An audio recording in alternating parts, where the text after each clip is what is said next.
Mikrotik pada jaringan lokal. Router mikrotik biasanya kita gunakan untuk membagi akses internet ke lebih dari satu perangkat atau komputer di dalam jaringan, dan juga memungkinkan kita untuk melakukan pengaturan hak akses dan kecepatan. Jadi mungkin ada komputer yang punya hak akses penuh atau hanya pada jam-jam tertentu, dan juga kita bisa menentukan kecepatan yang berbeda-beda untuk setiap komputer yang ada pada jaringan. Jadi misalnya kita sudah memiliki satu buah komputer yang terkoneksi ke internet, tapi bagaimana jika kita memiliki beberapa komputer lain yang juga akan mengakses ke internet? Di sini kita membutuhkan sebuah switch untuk menghubungkan komputer tersebut, dan juga kemudian kita membutuhkan router untuk melakukan konfigurasi tersebut. Kemudian kita harus melakukan perencanaan jaringan lokal. Di sini kita harus menentukan IP-IP yang akan kita pakai pada jaringan lokal kita. Untuk contoh kali ini kita akan menggunakan IP 192.168.30. Untuk networknya kita menuliskan notasi 192.168.30.0/24 atau subnet masknya 255.255.255.0. Dari range IP tersebut kita juga harus memilih satu buah IP yang akan kita pasang pada interface lokal di router kita. Misalnya untuk contoh ini kita akan menggunakan IP 192.168.30.1 sebagai IP router kita. IP ini yang akan menjadi gateway dari komputer-komputer di jaringan lokal. Kemudian untuk akses ke internetnya kita harus mengetahui juga beberapa data yang biasanya kita dapat dari ISP kita. Misalnya kita menggunakan IP statik, maka kita membutuhkan IP address router, biasanya IP public atau subnet masknya, kemudian juga gateway-nya, dan juga IP DNS server. Atau juga bisa saja kita menggunakan DHCP.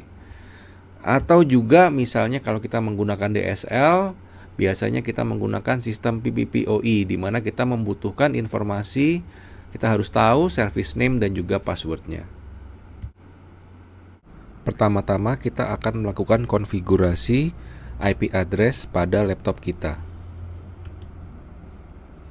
Di sini kita akan memasukkan IP address sesuai dengan planning kita tadi, yaitu 192.168.30 titik sekian. Kita akan pakai yang titik 10. Kemudian subnet masknya adalah 255.255.255.0. Kemudian IP router kita atau IP gateway adalah 192.168.30.1. Jangan lupa juga memasukkan data DNS. Di sini kita akan menggunakan 192.168.30.1 sama dengan IP pada router kita.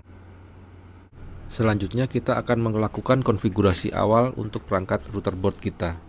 Kita menggunakan aplikasi Winbox. Anda bisa download di mikrotik.com atau di mikrotik.co.id. Kemudian setelah kita buka, kita klik di sini. Di sini akan tampak router board yang terhubung langsung ke laptop kita. Oke. Kemudian kita juga perlu menambahkan default root, ada di IP. Kemudian root. Di sini kita tambahkan destination address 000/0 dan gateway-nya adalah 202.65.127.1. Informasi ini harus diminta dari ISP, tempat kita berlangganan. Oke. Kemudian ada satu setting lagi, yaitu IP DNS setting. Nah, di sini juga harus kita masukkan IP address yang kita dapatkan dari ISP kita, IP DNS servernya. Oke. Saat ini pun laptop kita harusnya juga sudah terkoneksi ke internet. Baiklah. Di sini kita tahu bahwa IP address laptop kita, kalau mau kita lihat di IP ARP kelihatan ada 192.168.30.10. Bagaimana kalau kita mau melimit laptop ini, speednya berapa? Cara termudah adalah menggunakan simple queue. Ada di queue, kemudian simple queue, kita tinggal klik plus. Nama bisa kita buat apapun. Kemudian target address ini adalah IP address laptop kita. Di sini adalah 192.168.30.10. Nah, di sini kita tinggal buat upload berapa, download berapa. Misalnya di sini saya mau buat 128 kilo, downloadnya juga 128 kilo. Oke. Maka konfigurasi ini sudah akan bekerja untuk laptop. Hal terakhir yang perlu kita konfigurasi adalah NTP, ada di sistem, SNTP client. Di sini kita tinggal mengaktifkan enable, kemudian modenya adalah unicast, kemudian IP-nya adalah id.pool.ntp.org. Kita apply, kita dapat IP. Di sini sudah tercatat mengenai data konfigurasi NTP-nya. Kemudian untuk di sistem clock, sistem clock di sini harusnya settingannya masih salah. Tapi kalau kita mau perbaiki, di sini bisa kita ganti menjadi Asia Jakarta. Kita apply. Ya.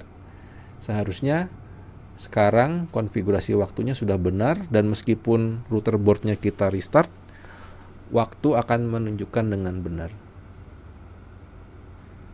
Demikianlah konfigurasi dasar menggunakan router OS MikroTik. Terima kasih.